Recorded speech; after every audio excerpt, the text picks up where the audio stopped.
Wassalatu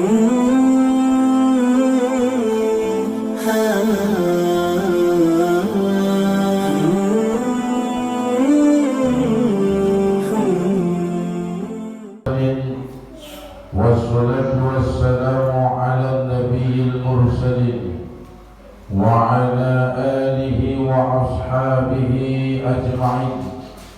Allahumma salli ala Muhammad wa ala ali Muhammad. Bersyukur kepada Allah atas segala nikmat serta salawat dan salam buat Rasulullah. Tuntunan dan dakwahnya terus kita pelajari. Dan malam ini kita juga berkumpul di Masjid Taqwa, Kelurahan Kota Siantar, untuk mendengarkan tuntunan Allah dan Rasulnya berkaitan dengan firman Allah pada surah ke-45, surah Al-Jasiyah, dari ayat 6 sampai ayat 10. A'udzu billahi minasyaitonir rajim. Tilka ayatullahi natluha 'alaika bil haqq. Wa bi ayyi haditsin ba'dallahi wa ayatihi yu'minun. Yang artinya itulah ayat-ayat Allah yang kami bacakan kepadamu dengan sebenarnya, maka dengan perkataan mana lagi mereka akan beriman setelah Allah dan ayat-ayatnya.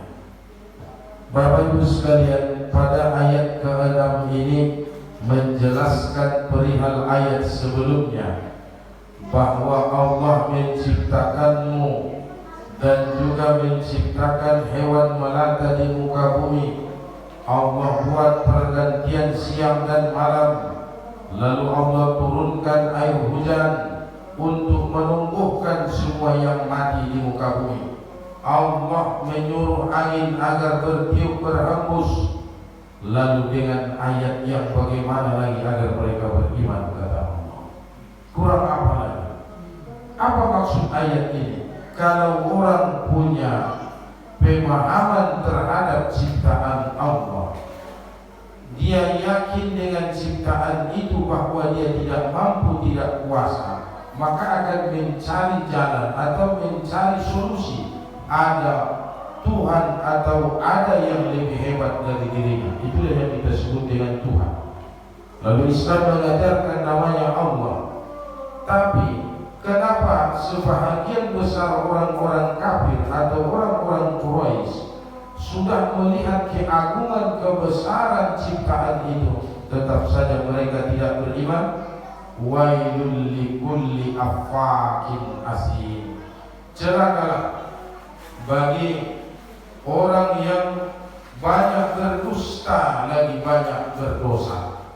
Affakin maksudnya terus melakukan kedustaan, kebohongan dan kebohongan. Itulah ifkun, affakin.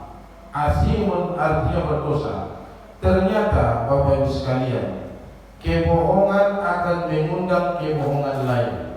Ketika seseorang sudah mulai berbohong, dia akan berusaha menutupi kebohongan itu. Orang Yahudi membaca kitab Taurat, Zabur. Orang Nasrani membaca kitab Injil.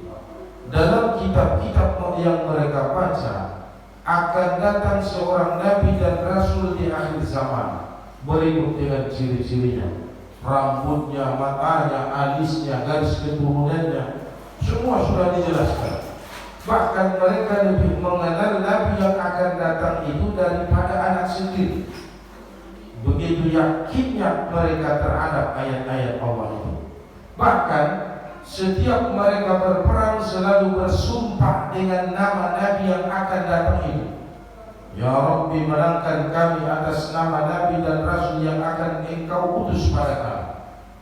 Jadi mereka pakai itu sebagai sumpah-sumpah atau sebagai wasilah atau sebagai tabarruk agar mereka mendapat kemenangan yang besar.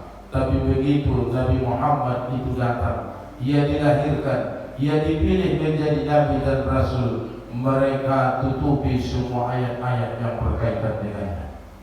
mereka tutupi dengan kebohongan, mereka buat dusta-dusta. Dan inilah yang Allah singgung, wailul likulli affakin asim. Orang yang terus berbohong dan berdusta tidak akan bisa menerima keagungan dan kebesaran ayat-ayat Allah.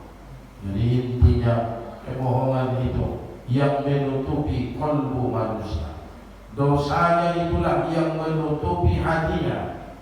Seperti yang kita pelajari pada surah Al-Mutaffifin, kalla al-rana ala qulubihim ma kanu yaksibun.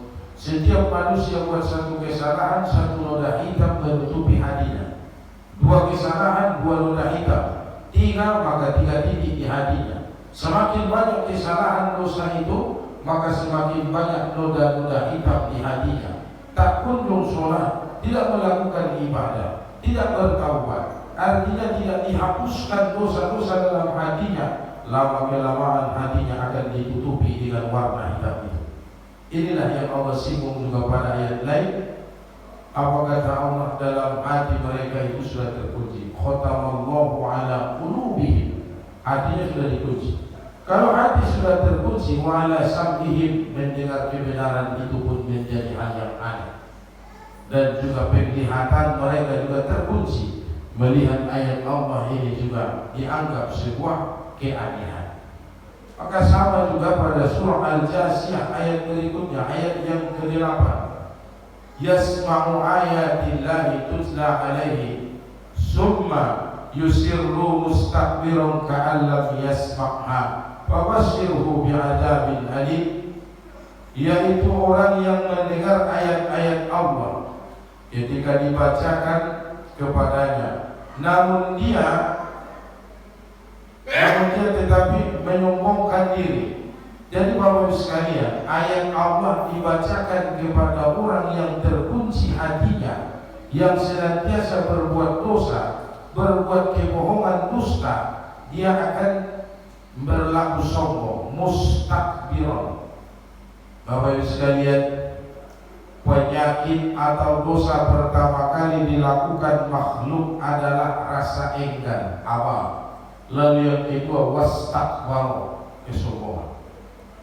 Azazil adalah makhluk dari bangsa jin, diselamatkan, diletakkan di langit pertama. Dia hebat dan Allah naikkan ke langit kedua. Dia juga hebat, naik ke langit ketiga. Dia juga hebat sampai langit ketujuh. Dia juga hebat, Allah pilih dia menjadi ajudan. Jadi ajudan, semua malaikat yang berurusan dengan Allah harus lewat dia, Azazil. Persoalannya kemudian ketika Allah akan menciptakan khalifah di muka bumi, yakni Adam, muncullah apa? Rasa enggan. Rasa enggan. Kenapa dia enggan? Karena dia lebih lama hidup di alam langit. Setiap tingkatan langit tertulis namanya besar, dia diagung-agungkan, disanjung oleh para malaikat. Dan dia enggan melakukan perintah Allah untuk sujud pada Adam alaihissalam. Itu dosa pertama makhluk, awal, enggan. Juga Rasulullah SAW sebutkan dalam sabdanya, kullu ummati Muhammad dakhala jannah.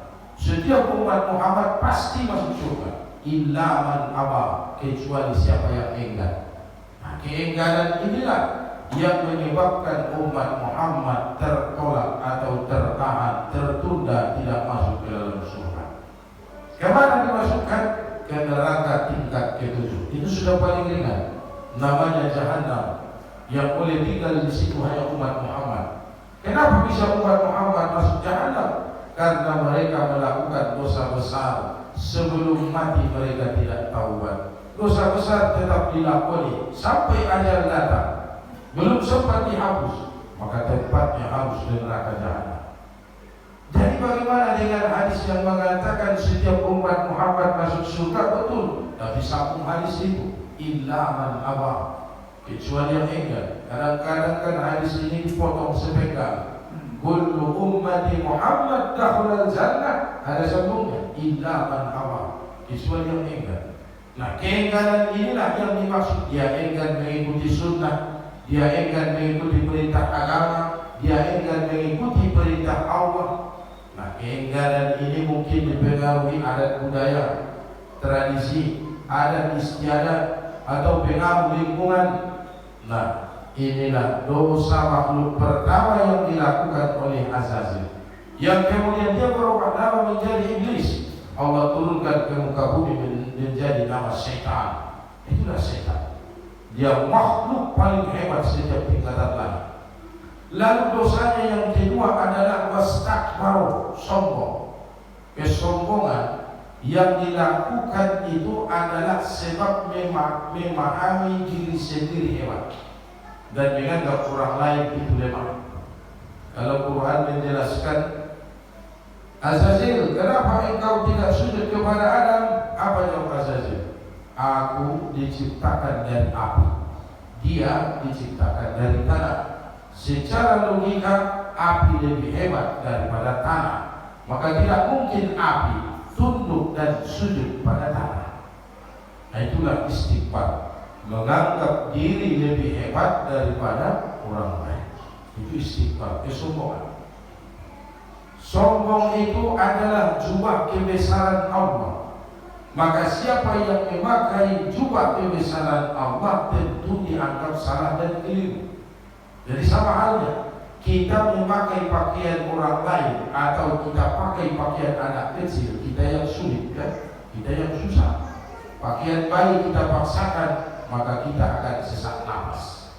Pakaian Allah kita paksakan buat diri kita, tentu itu kebesaran.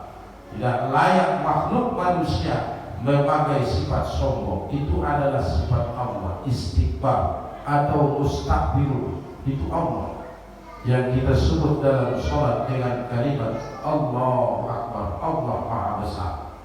Jadi Bapak Ibu sekalian, kesombongan manusia ini sering dipengaruhi oleh godaan setan, karena dia punya sifat awal, dia punya sifat sombong. Maka makhluk keturunan Adam harus dia pengaruhi.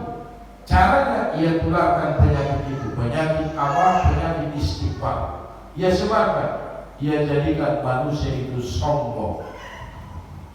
Pertama, ada kesombongan menganggap dirinya lebih hebat, yang kita sebut dengan ujub. Dia merasa lebih hebat, dia merasa lebih mulia daripada orang lain.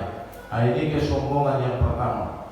Ada kesombongan yang kedua, tipuan setan, adalah dengan menggagalkan ibadah makhluk. Dia digagalkan agar jangan sholat, agar jangan bayar zakat, tidak usah berpuasa.